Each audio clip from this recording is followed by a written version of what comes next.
ಇನ್ನು ಬೆಂಗಳೂರಿನಂತೆ ಬೆಳಗಾವಿಯಲ್ಲೂ ಕೂಡ ಟ್ರಾಫಿಕ್ ಕಿರಿಕಿರಿ ತೀವ್ರವಾಗ್ತಾ ಇದೆ.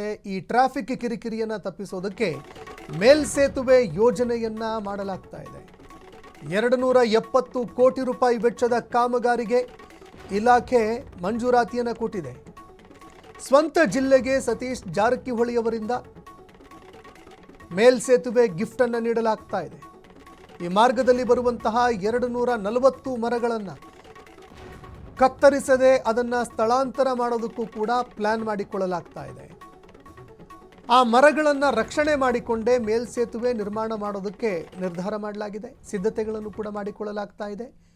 ಹೀಗಾಗಿ ಎಷ್ಟು ಮರಗಳಿದ್ದಾವೆ ಒಟ್ಟು ಆ ಮರಗಳ ಬಗ್ಗೆ ಸರ್ವೆ ಮಾಡೋದಕ್ಕೂ ಕೂಡ ಲೋಕೋಪಯೋಗಿ ಇಲಾಖೆಗೆ ಸೂಚನೆ ಕೂಡ ನೀಡಲಾಗಿದೆ.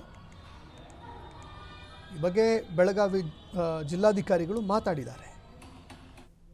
ಬೆಳಗಾವಿ ನಗರದಲ್ಲಿ ಲೋಕೋಪಯೋಗಿ ಇಲಾಖೆ ಮುಖಾಂತರ 270 ಕೋಟಿ ವೆಚ್ಚದಲ್ಲಿ ಒಂದು ಫ್ಲೈಓವರ್ ನಿರ್ಮಾಣ ಮಾಡಬೇಕಂತ ಏನು ಜನಪ್ರತಿನಿಧಿಗಳ ನಿರೀಕ್ಷೆ ಇತ್ತು, ಅದಕ್ಕೆ ಸಾರ್ಥಕತೆ ಸಿಕ್ಕಿದೆ. ಟೆಂಡರ್ವನ್ನು ಫ್ಲೋಟ್ ಮಾಡಲಾಗಿದೆ.